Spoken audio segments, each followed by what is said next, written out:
오늘 말씀 제목은 거룩한 백성 만들기 프로젝트입니다. 어느 최근에 다큐멘터리에서 흥미로운 실험을 하였습니다. 연구자들이 어린아이들에게 하나의 지시를 해주었습니다. 이것을 하면 안 돼 라는 그런 명확한 말을 한 뒤에 방을 떠났습니다. 카메라는 계속 이제 돌고 있었고 아이들은 처음에는 참았습니다. 그런데 이분이 채 되지 않아서 아이들은 그 금지한 명령을 해버립니다. 그리고 어느 시간이 지나서 이제 그 지시한 사람이 돌아와서 있을 때 아이들은 아무런 일이 없었다는 듯이 그런 행동을 하였습니다. 이것을 무엇을 말하고 있는 것일까요? 이것은 인간의 본성을 나타내는 그런 표현입니다. 눈앞에 권위자가 없으면 금방 자기의 욕심대로 해버리는 것이 바로 우리 사람들의 마음인 것 같습니다. 아이들을 향해서 이렇게 카메라를 통해서 보여준 것이지만은 이것은 웃어넘기는 이야기가 아닙니다. 오늘 이 사사기에서도 우리에게 이와 같은 말을 하고 있습니다. 심지어 하나님의 백성이라는 이스라엘도 정확히 똑같은 그러한 모습을 보여주고 있습니다. 생각해 보시기 바랍니다. 여호수아 아래의 세대들, 그들은 어떻습니까? 홍해가 갈라지는 것을 직접 이제 보거나 그 목격자들에게 그 이야기를 들었습니다. 그리고 만나를 먹은 세대들도 있습니다. 요단강이 갈라지는 것을 직접 본 그런 그들 세대들도 있습니다.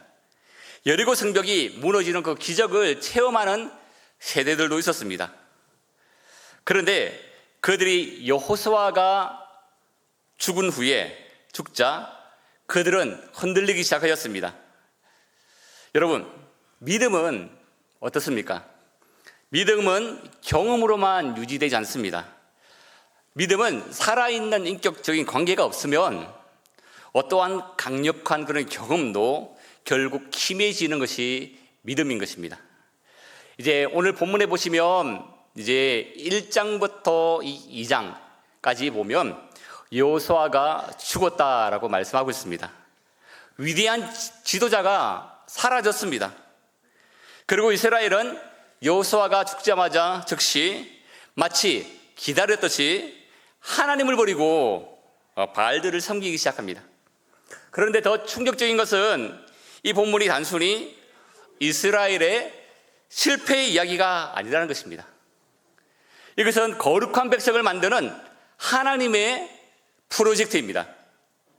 하나님은 반복되는 이 이스라엘의 이 죄와 실패 속에서도 포기하지 않으시고 그들을 거룩한 자녀로서 빚어나가시는 모습을 오늘 성경에서는 우리에게 말씀하고 있습니다. 오늘 우리는 이 본문을 통하여서 하나님이 우리에게 어떻게 거룩한 백성으로 만들어 가시는지를 우리가 함께 보도록 하겠습니다. 첫 번째 보시면 하나님 앞에 끊임없이 악을 행하는 그들의 모습을 보이고 있습니다.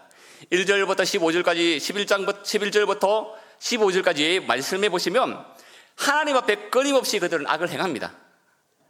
여호수아가 죽은 직후에 이스라엘 백성들을 한번 생각해 보시기 바랍니다. 그들은 가나안 땅에 정착을 했습니다. 그리고 천막을 지었습니다. 목축지가 있고 또한 이제 그들 주변에는 쫓아내지 못한 가나안 거민들이 있었습니다. 그들이 쫓아내지 못한 가나안 거민들은 바알들을 섬기는 그런 사람들입니다.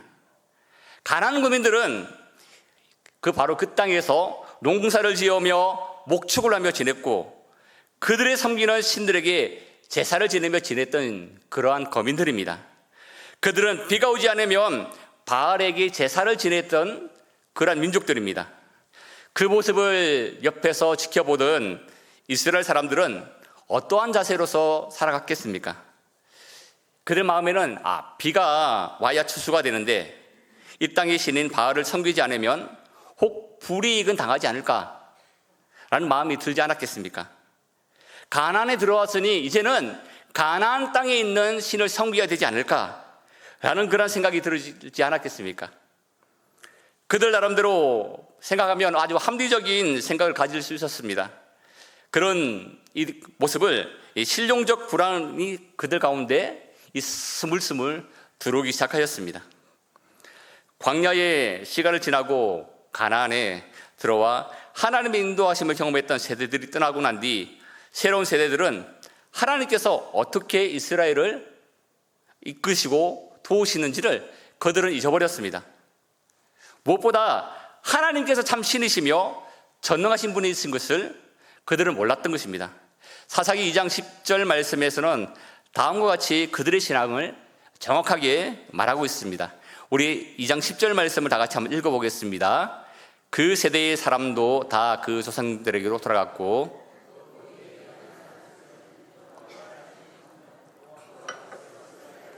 행하신 일도 알지 못하였더라. 이 모습이 오늘날과 참 닮아 있지 않습니까? SNS 알고리즘은 끊임없이 우리에게 원하는 것을 보여주고 있습니다. 내가 원하는 것을 내가 보기 시작하면 계속해서 그 알고리즘은 우리에게 내가 본 것을 토대로서 계속 그것만을, 그 비슷한 것을 우리에게 보여줍니다. 또한 우리가 보는 이 광고에서는 어떤 것이 있습니까? 이것만 있으면 행복하다라는 그러한 속삭임으로 우리에게 다가옵니다. 세상은 우리에게 하나님보다 더 믿을만한 것들을 매 순간 많은 영상의 매체들을 통하여서 우리에게 제안을 합니다. 탕자가 아버지 집을 떠날 때 쫓겨난 것이 아니었지 않습니까? 스스로 더 좋은 것을 찾아 자기의 욕심을 따라, 자기의 생각을 따라 그는 떠나버렸습니다. 이스라엘도 마찬가지입니다. 11절 말씀해 보시면 이스라엘 자손이 여호와의 목전에서 악을 행하여 바알들을 섬기며 라고 말씀을 하고 있습니다. 여기서 목전이라는 것은 에이네이라는 말씀으로 하나님의 판단의 기준을 드러나는 그런 언어입니다. 이스라엘은 하나님의 눈으로 볼 때 명백하게 악을 행하는 그런 사람들이었습니다. 그런데 이스라엘 스스로가 어땠을까요? 그들은 이 정도면 괜찮겠지 라고 생각을 했을 것입니다. 세상의 기준과 자신의 기준에서 아무런 문제가 없다라는 생각을 그들은 가지고 있었습니다.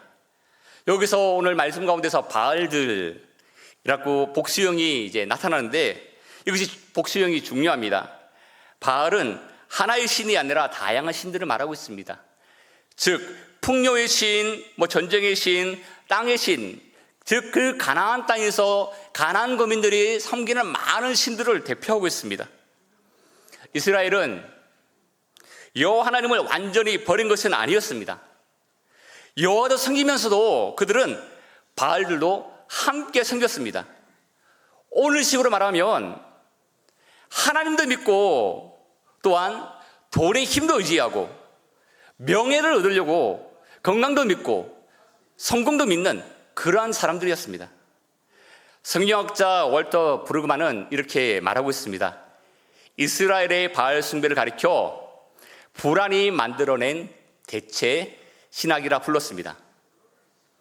하나님의 약속만으로는 불안하니 눈에 보이고 손으로 만질 수 있는 확실한 것을 더 붙들려고 했던 것입니다.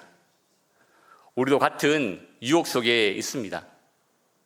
예수님은 마태복음 6장 24절에서 명확하게 우리에게 말씀하십니다. 하나님과 재물을 겸하여 섬기지 못하느니라 말씀하십니다. 이것은 선택의 문제입니다. 나의 진짜 주인이 누구인가에 대한 문제입니다. 여러분들의 진짜 주인은 누구이십니까? 감사합니다. 여러분들 주인이 하나님이신 것을 믿고 살아가십니다. 그러나 많은 분들은 자신이 주인으로 살아갑니다. 우리의 주인은 내가 아닌, 물질이 아닌, 그리고 건강이 아닌, 명예가 아닌 바로 하나님이십니다. 하나님의 반응은 적극적이고 이제 실제적으로 나타납니다. 이러한 이스라엘 자손들을 향하여서 하나님께서는 어떻게 보이시고 계십니까? 14절 말씀에 보시면 여호와께서 이스라엘에게 진노하사 노력하는 자의 손에 넘겨주사 말씀하십니다. 바알을 섬기면 그들은 풍요로워질 것이라고 기대를 하였습니다. 바알을 섬기면 자기들에게 문제가 없을 것이라 생각을 하였습니다. 그러나 그 기대와 달리 이스라엘은 오히려 침략을 당하고 노략을 당하였습니다. 이것이 하나님의 진노입니다. 이것은 죄가 실제로 가져오는 결과입니다. 바울은 이스라엘에게 경제적인 번영을 약속을 하였지만 실제로는 경제적인 파탄을 가져왔습니다. 마치 세상이 우리에게 주는 것과 마찬가지입니다.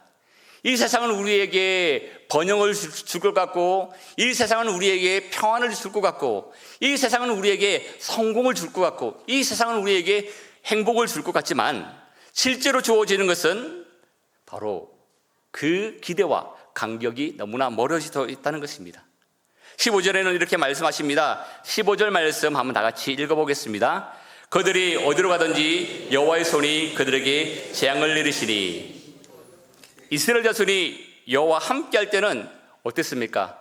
어디를 가든지 승리하였습니다. 하나님만을 신뢰했기 때문입니다. 그러나 여호수아가 죽은 뒤 그들이 하나님을 떠나자 그들은 어디로 가든지 패배했습니다. 방향이 아니라 동행의 문제였던 것입니다. 우리 삶에서 막히는 이유가 무엇입니까? 방향의 문제가 아니라 동행의 문제일 수가 있습니다. 우리는 어떻습니까? 하나님보다 더 의지하는 것이 있습니까? 돈이 많으면 행복해질 것이라고 믿었는데 더 큰 불안이 우리에게 따라오지 않습니까? 지위가 높아지면 안정될 것이라고 우리는 확신을 하는데, 그런데 지위가 높아질수록 우리에게는 더 큰 불안이 우리에게 찾아옵니다. 오히려 우리에게는 더 외로워집니다. 이것이 사사기에서 우리에게 보여주는 현실입니다. 사사기에서 말하는 이 두 번째는 무엇이냐면, 두 번째는 하나님의 긍휼로 완전한 구원을 얻는다는 것입니다. 16절의 말씀을 한번 보시기 바랍니다. 우리 16절 말씀 다 같이 읽겠습니다. 여호와께서 사사들을 세우사 노략자의 손에서 그들을 구원하게 하셨으나. 네, 우리는 이 말씀을 읽을 때 한번 잠시 멈춰서 한번 보시길 바랍니다. 여러분, 이스라엘이 구원받을 만한 자격이 있습니까? 그들은 구원받을 만한 자격이 없습니다. 그들은 스스로 배신했고 스스로 선택해서 하나님을 떠났습니다. 그런데도 하나님은 그들을 여전히 구원하십니다. 이것이 바로 성경에서 우리에게 말하는 핵심입니다.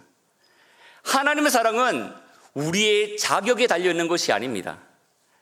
하나님께서 우리를 구원하시는 것은 내가 무엇을 갖추었기 때문에, 내가 무엇을 이루었기 때문에 나를 구원하시지 않습니다. 즉 우리에게는 자격이 있어서 구원받는 존재가 아니라는 것입니다. 18절 말씀 뒤에는 아주 놀라운 단어가 이제 등장합니다. 18절 뒤에 보시면, 이는 그들이 대적에게 압박과 괴롭게 함을 받아 슬피 부르짖음으로 여호와께서 뜻을 돌이켰음이라고 우리에게 말씀하고 있습니다. 여기서 돌이키셨다라는 것은 인나힘이라는 단어입니다. 원어는 복합적인 그런 신학적인 울림이 담겨져 있습니다. 이것은 후회하다, 위로하다, 안타깝게 여기다 라는 의미가 다 포함되어 있습니다. 하나님이 이스라엘을 불쌍히 여기셨다는 것입니다. 하나님은 변하지 않으시는 분이십니다.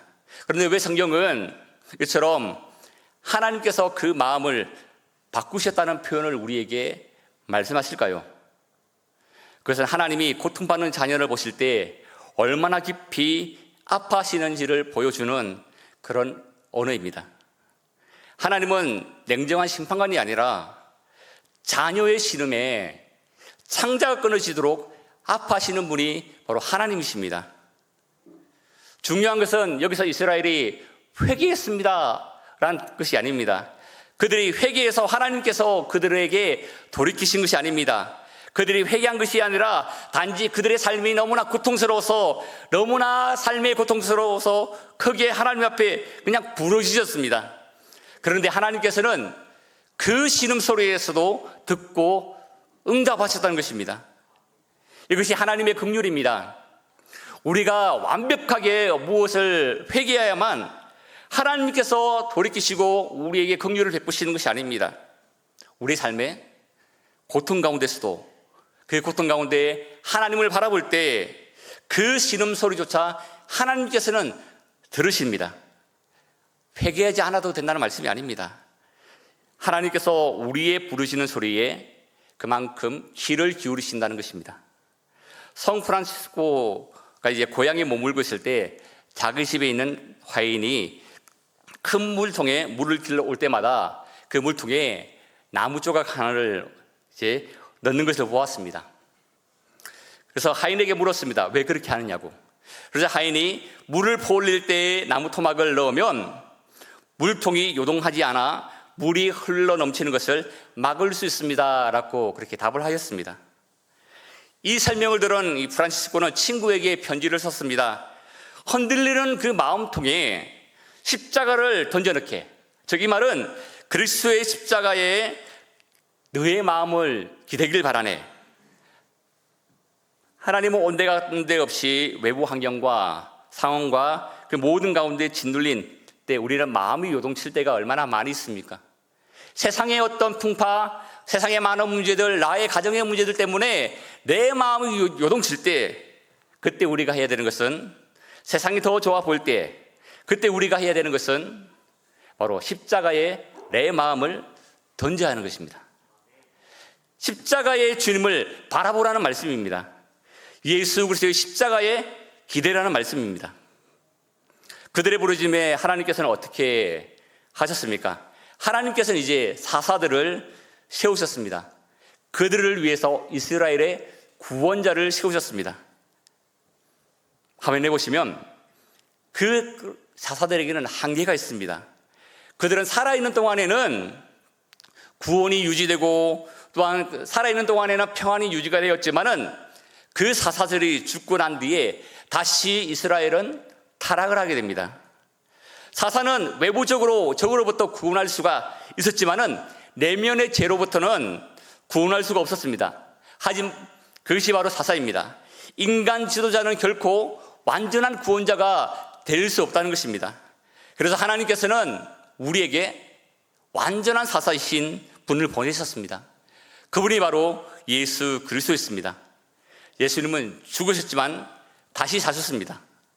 그분의 구원은 영원합니다. 예수님의 외부로부터 적뿐만 아니라 내면의 우리의 죄 문제까지 처리하셨습니다. 내일부터 고난주간이지 않습니까? 영죽을 우리의 죄의 문제를 완전히 해결하기 위해 오신 예수님께서 우리 때문에 고난당하신 날입니다. 이 한 주간 예수 그리스도를 깊이 묵상하는 주간 되시기를 바랍니다. 히브리서 7장 25절에서는 이렇게 말합니다. 그러므로 자기를 힘입어 하나님께 나아가는 자들은 온전히 구원하실 수가 있으니 이는 그가 항상 살아계셔서 그들을 위하여서 간구하심이라. 우리가 죄로 인하여서 고통을 받을 때 십자가에서 이미 그 모든 것을 감당하신 예수님께서 지금도 우리를 위해서 간구하고 계신다는 것입니다. 사사기에서 이제 말하고 있는 세 번째는 이것입니다. 하나님의 시험으로 거룩하게 연단된다는 것입니다. 사사가 죽으면 이스라엘은 타락을 하였습니다. 19절 말씀에 보시면 그들은 더 심각하게 타락되어집니다. 한번 19절 말씀 다 같이 읽겠습니다.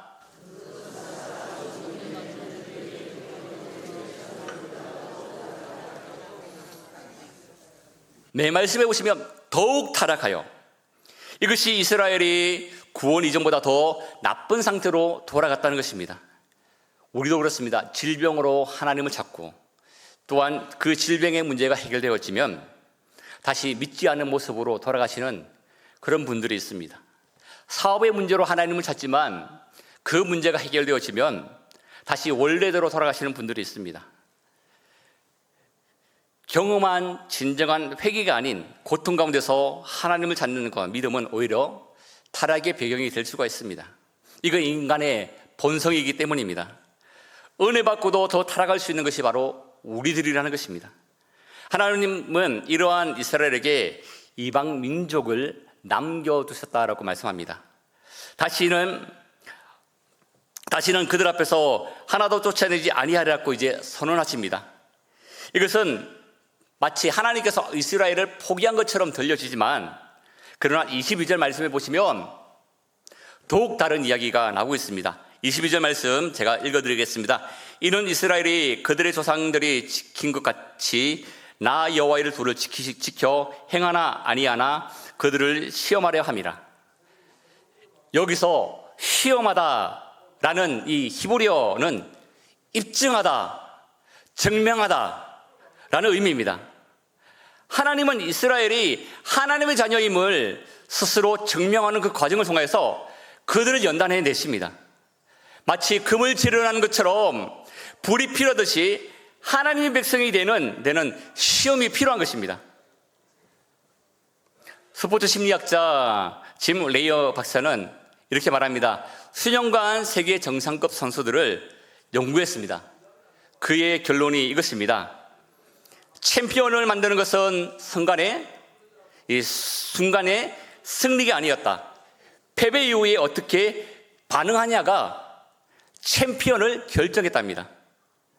테니스 왕제 라파엘 나달은 10대 시절에 발 부상을 입었습니다. 그래서 1년을 쉬어야 했습니다. 그 고통의 기간이 그를 더욱더 정교한 선수로 만들었다라고 그는 고백합니다. 고통은 파괴자가 아니라 바로 조각가였습니다. 하나님의 방식도 이와 같습니다. 이 땅에서의 유혹과 고통과 어려움은 바로 우리를 더욱더 하나님 앞에 깊게 나아가게 만들며 하나님을 더욱더 의지하게 만드는 하나님의 연단의 과정입니다. 이방 민족들을 남겨두신 것은 왜일까요? 이스라엘에게는 지금 가시와 올무가 있습니다. 계속되어지는 그들 가운데 긴장과 유혹과 위험이 그 이스라엘 민족에게는 있었습니다. 그러나 하나님은 이것을 통해서 이스라엘이 교만하지 않도록 하나님만을 의지하도록 만드셨던 것입니다. 우리 삶에도 가시가 있습니다. 여러분들의 가시는 무엇입니까? 여러분들의 올무는 무엇입니까? 우리에게는 가시와 올무가 있습니다. 낫지 않아하는 질병들, 해결되지 않아하는 그런 관계적인 문제들, 반복되어지는 실패의 문제들, 우리는 그때 하나님께 부르짖죠. 하나님, 왜 이것을 없애주지 않으십니까? 라고 우리가 묻습니다. 사랑하는 성도 여러분, 때로는 하나님은 문제를 없애는 방식이 아니라 문제 속에서 우리를 붙드는 방식으로 역사하십니다. 즉 문제 속에서 하나님을 붙드는 그런 방법으로 나아가도록 우리를 이끄신다는 것입니다. 이것을 믿으시길 바랍니다. 베드로는 무리를 걸을 때 파도가 없어진 후에 그가 그런 것이 아닙니다. 파도가 그치기 위해서 그 후에 그런 것이 아니라 그 파도 위에 계신 예수 그리스도를 보시고 예수 그리스도를 보고 그는 그렇습니다. 우리의 연약함이 하나님의 능력이 나타나는 자리입니다. 하나님은 우리를 포기하신 것이 아니라 우리를 지금 거룩한 자녀로 빚어가고 계십니다. 그러니 매 순간 하나님을 바라보시기를 바랍니다. 사사기의 반복적인 구조는 이것입니다. 사사기 2장까지는 사사기 전체에서 흐르는 그 내용을 압축하고 있습니다. 그러해 보시면 이 사사기의 영적인 사이클이 나오고 있습니다. 이것은 우리들의 자아상입니다. 배교하고 또한 심판과 징계가 있고 고통 가운데 부르짖고 하나님께서 구원하시고 이것이 사사기의 전체적인 배경에서 계속해서 돌아가는 사이클입니다. 그런데 이것은 하나님께서 이스라엘의 실패를 고발하는 것이 아닙니다. 이 반복 속에서 하나님이 단 한 번도 이스라엘을 최종적으로 포기하지 않으셨다고 우리에게 말씀하고 있는 것입니다. 하나님께서는 이스라엘이 계속적인 반복 속에서 너 안 돼, 너 계속적으로 이와 같은 문제를 저지르네, 너 안 되겠어 라고 포기하신 것이 아니었습니다. 우리가 사사기를 볼 때 어떻습니까? 우리는 사사기를 볼 때 계속해서 이렇게 악순환 쪽으로 돌아가는 그 모습을 볼 때 정말 대단하네, 정말 너무하네 라는 생각이 들지 않습니까? 하지만 이 사사기 이 과정을 통해서 우리에게 보여주고 있는 것은 바로 하나님의 신실함이 인간의 불신실함보다 더 크시다는 사실입니다. 말씀을 맺겠습니다. 거룩한 백성을 만드는 이 프로젝트, 사사기에서 우리에게 보여주고 있습니다. 오늘 사사기 2장이 보여주는 이스라엘은 그 이스라엘의 모습이 아니라 바로 우리들의 모습입니다. 우리도 하나님을 안다고 하면서 세상 것들을 함께 의지합니다. 죄의 결과로 인하여서 때로는 우리는 고통을 받습니다. 그리고 우리는 하나님께 부르실 때 하나님은 긍휼히 여기시고 우리를 구원해 주십니다. 그리고 이 땅에서 우리는 시험과 연단이 끊임없이 우리에게 찾아옵니다. 그러나 그 과정 속에서 하나님께서는 우리를 하나님의 자녀로 만들어 가십니다. 이것이 하나님의 프로젝트입니다. 하나님은 지금도 우리를 포기하지 않으십니다. 이 프로젝트가 완성되는 날이 언제일까요? 바로 예수께서 다시 오시는 날, 마침내 하나님의 백성은 완전한 거룩함으로 서게 될 것입니다. 그날까지 하나님께서는 우리를 놓지 않으십니다. 비록 우리가 때로는 어려움과 다른 문제로 인하여서 때로는 좌절되어 때로는 넘어진다 하더라도 계속되어지는 그 반복 속에서도 하나님께서는 결국 하나님의 그 귀한 계획과 프로젝트 속에서 계속해서 하나님의 거룩한 백성으로 지금도 만들어 나가고 계십니다. 혹시 오늘 이 자리에 나는 너무 많이 반복했다, 이번이 몇 번째인지 모르겠다, 하나님 이제 나를 포기하실 것 같다 라고 생각하는 분들이 계십니까? 그럼 사사기를 보시길 바랍니다. 하나님은 이스라엘이 몇 번째 배신하고 있는지를 헤아리고 세고 계신 분이 아니십니다. 그들이 부르짖을 때마다 하나님께서는 들으셨습니다. 그분께서는 지금도 여러분들의 기도 소리를 들으십니다. 지금도 여러분들께서 고통 가운데 부르짖는 소리, 때론 괴로워서 부르짖는 소리, 때론 가시와 올무로 인하여서 부르짖는 그 소리 가운데서도 들으시고 인도해 나가십니다. 오늘 성경 본문을 통해서 우리에게 이같이 말씀하십니다.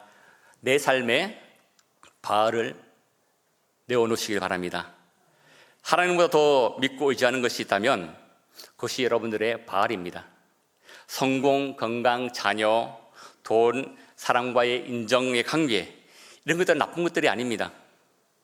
그러나 이것들이 하나님보다 더욱더 먼저가 될 때 그것이 바알이 된다는 사실을 우리는 기억해야 합니다. 오늘 이 자리에서 우리는 기억해야 되는 것은 하나님을 다시 나의 가장 먼저의 자리, 우선의 자리에 모시기를 바랍니다. 두 번째는 바로 고통 가운데서도 하나님께 우리는 부르짖어야 합니다. 지금 이 자리에 고통 가운데 계신 분들도 계십니다. 그때 우리는 어떻게 합니까? 그냥 그대로 하나님께 부르짖어야 합니다. 하나님은 그 신음 소리를 들으십니다. 그분은 우리를 불쌍히 여기시고 완전한 사사의 신 예수 그리스도 안에서 우리를 구원해 나가십니다. 마지막 세 번째는 지금의 시험의 연단을 그대로 받으시길 바랍니다.